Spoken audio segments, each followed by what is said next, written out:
ምን አያችሁ እስቲ? አይጥም በቦታዋ አንበሳ ናት ይባላልና እስቲ እንደዚህ አይነት እድል ገጥሟችሁ የምታውቁ ካላችሁ ማለት ቤት ውስጥ ምናምን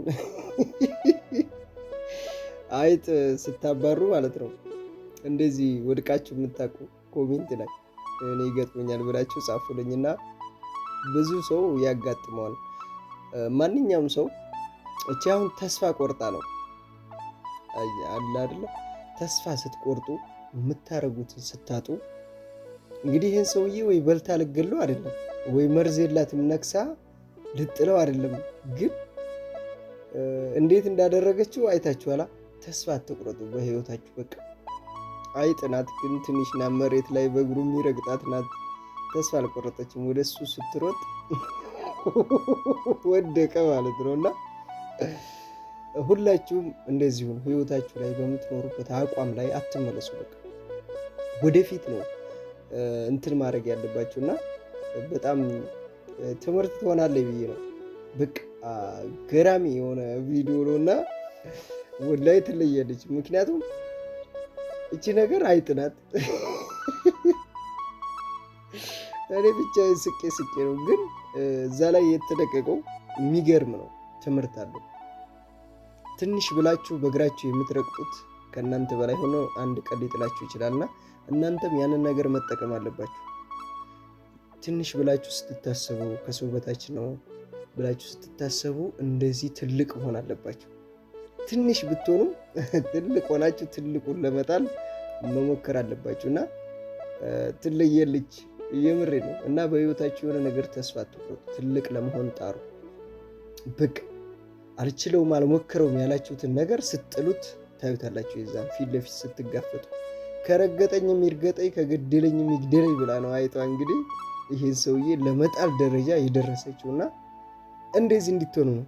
ከሳውዲ አረቢያ እቃ የምታመጡ ወይም ደግሞ ወደ ሳውዲ አረቢያ እቃ የምትልኩ ሰዎች ካላችሁ ይህ ቪዲዮ ለእናንተ ነው። በተለይም ደግሞ በመርከብ ወይም ደግሞ የሺፒንግ መንገዶች ነው ደግሞ የባህር መንገድን በመጠቀም እቃ የምትልኩ ወይም ደግሞ ከሳውዲ እቃ የምታስመጡ ሰዎች ካላችሁ ማለት ነው። የየመን ሁቲ እንግዲህ ከዚህ በኋላ በቀይ ባህር ውስጥ የሚተላለፉ ከሳውዲ ጋር ግንኙነት አላቸው ተብሎ የሚታሰቡ መርከቦች ሌጂቲሜት ሚሊተሪ ታርጌት ናቸው ወይም ደግሞ የሚሊተሪ ጥቃት ይደርስባቸዋል የሚል ትዕዛዝ አስተላልፏል። ይህ ማለት እንግዲህ ኦፊሻሊ የኔቫል ብሎኬድ በሳውዲ ላይ ጥሏል ማለት ነው። የየመኑ ሁቲ የኔቫል ብሎኬድ ማለት ከዚህ ቀደም አሜሪካ በኢራን ላይ ያደረገች የነበረችው ማለት ነው። ማንኛውም አይነት ከሳውዲ ጋር ግንኙነት አለው ተብሎ የሚታሰብ መርከብ ንግድም ሆነ የማንኛውም አይነት መርከብ ወደ ሳውዲ ማለፍም አይችልም፣ ከሳውዲ ዶኮችም መውጣት አይችልም። በዛኛው በኩል እንደምታውቁት በኢራን ጦርነት ምክንያት የተዘጋ መንገድ ነው ያለው በዛኛው በኩል ማለት ነው፣ በስትሬት ኦፍ ሆርሙዝ። በዚህ ደግሞ በቀይ ባህር በኩል ተመለከቱ ደግሞ ቀጥታ እንግዲህ በእንትና በኩል አልፎ ነው ወደኛ የሚመጣው። በተለይ ደግሞ ወደ ኢትዮጵያ የሚመጣው በየመን በኩል አልፎ ስለሆነ በባብል ማደብ በኩል አልፎ ስለሆነ የመኖች እዚህ አካባቢ ከዘጉት እቃ ወደኛ መምጣት አይችልም። እኛም ወደ ሳውዲ የምንልከው እቃ ካለ የለም ማለት ነው። ጥቂት ቀናት በፊት እንግዲህ በሳውዲ እንደተደረገ የሚጠረጠር በሰና ኤርፖርት ላይ የደረሰውን ጥቃት በመንተራስ ነው እንግዲህ የየመኑ ሁቲ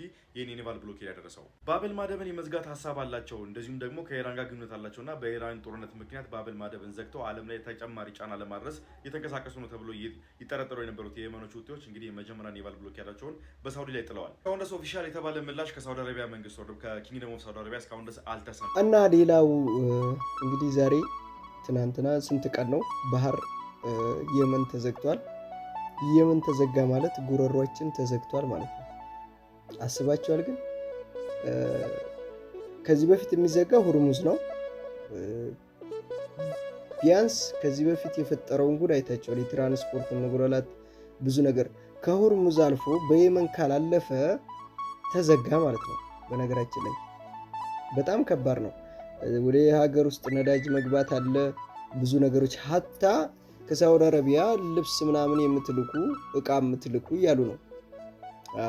ካርጎ የምታደርጉ ልጆች ካላችሁ ምናምን ነው አሁን እየተባለ ያለው። ካርጎውን ተውት፣ የምሬ ነው።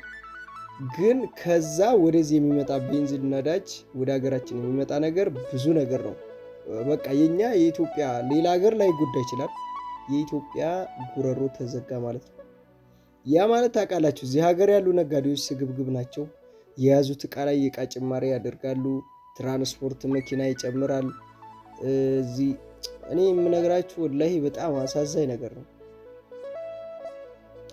ወላሂ ነው የምላችሁ። ምክንያቱም እዚህ ሀገር እንዴት ነው የምንኖረው? ጎበዝ ኢራን እና አሜሪካ በፈጠሩት ማለት ነው። እኛ ሀገርን የማይነካ እንዳይመስላችሁ፣ ወላሂ ነው የምላችሁ። በጣም ትልቅ ጫና ነው በቃ እኛ ሀገር ላይ እየፈጠረ ያለውና አሁን ደግሞ ሁቲዎች ናቸው። ሁቲ ማለት የመኔዎች ናቸው። የመን ባህር መንገድ ቀይ ባህርን ዘጉ ማለት በቃ ጉረሯችን ተዘግቷል ማለት ነው። ጅቡቲን ጨምሮ ኢትዮጵያ በቃ በደንብ አድርገው። ይሄ ማለት ያ የተዘጋው ባህር ሀታኛ የምንሰደድበት ነው።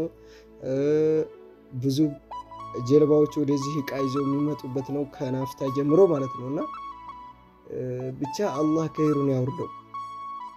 ከዚህ በፊት ይጣላሉም ይስታረቃሉም ብዙ ነገር እየሆኑ ነው።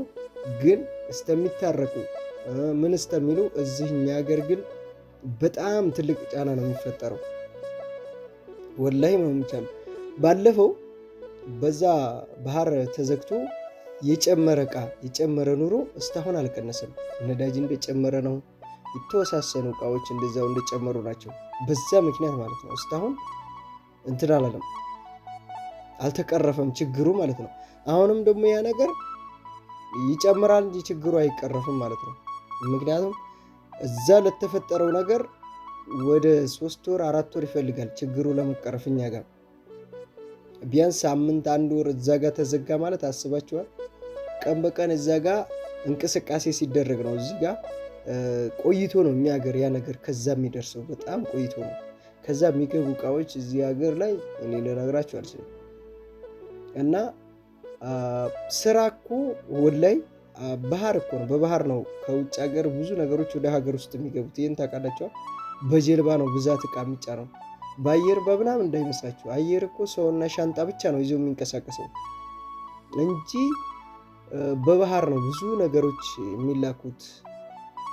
ከዚህ የሚላክ እቃ ወደ ውጭ ሀገር የሚላከው በባህር ነው። ከውጭ ሀገር ወደ እኛ ሀገር የሚገባው ሁሉም በጀልባ ነው። ከጀልባ ላይ ይወርድና ወደ መኪና ይገባል። ይሄ የምታዩት ተሳቢ ከጅቡቲ ወደ እኛ ሀገር የሚገባው ያን ሁሉ እቃ ጭኖ ነው። እና አሁን የሚሰማው ነገር በጣም ያሳዝናል። ብቻ አላህ ይድረስልን። እኔ ብቻ አሁን እዚህ ያለውን እንቅስቃሴ ብቻ ይሄንን ነገር እየሰማው የሚደረገው ነገር በጣም ከባድ ነው። ስራ ላይ ስትሆኑ ነው ያንን ነገር የምታውቁት። አንድ ሰው ገበያ ወጥቶ የሆነ ቀን እቃ ሊገዛ ሲል ነው የሚነቃው። እንደዚህ ሆኖ እኮ ነዳጅ ጨምሮ መንገድ ተዘጋግቶ የሚሰማው ሰው ቆይቶ ነው። አሁን ግን በነጋዴ ደረጃ ስትሄዱ እቃ ያዙ፣ መንገድ ተዘግቷል ምናምን ይባባላሉ በስልክ በአንድ ጊዜ። በቃ አሁን ተደዋውለዋል ምናምን። ሁሉም ነጋዴ ጨቅ አድርጎ እቃ ይዘዋል። እቃ ስላችሁ ከማንኛውም እቃ እኮ ነው፣ ከዘይት ጀምሮ ወላሂ ነው ብላችሁ። እኔ እኮ ምን አገናኘው? ማንኛውንም እቃ ያዙ። ባህር ተዘግቷል፣ እንደዚህ ሊፈጠር ይችላል ተብሎ ማለት ነው። እኔ ልነግራችሁ አልችልም። በቃ ተሳስረዋል። አሁን ከዛ በኋላ ከዚህ ሳምንት በኋላ መንገዱ እንደዚሁ ከቀጠለ ሌላ ጉዳይ ነው የሚፈጠረው ማለት ነው፣ እቃ ጭማሪ። ምክንያቱም እቃ ያዙ ከተባለ ሳይሸጡ ይደብቃሉ፣ ይይዛሉ። እችን አጋጣሚ ነው እንዳውም የሚጠቀሙት፣ እችን አጋጣሚ ነው የኛ ሀገር ነጋዴ ማለት ነውና አላህ ከይሩን ያንጣው። በጣም ከባድ ነገር ነው የመጣብን ያለው። ይመቻችሁ። መቼም ትረዱኛላችሁ፣ እኔም ነጋዴ ነኝ። ወይኔ ሀገር ምንም አላሰራችም አላስቀመጠችም። በቃ ወላሂ ነው የምላችሁ።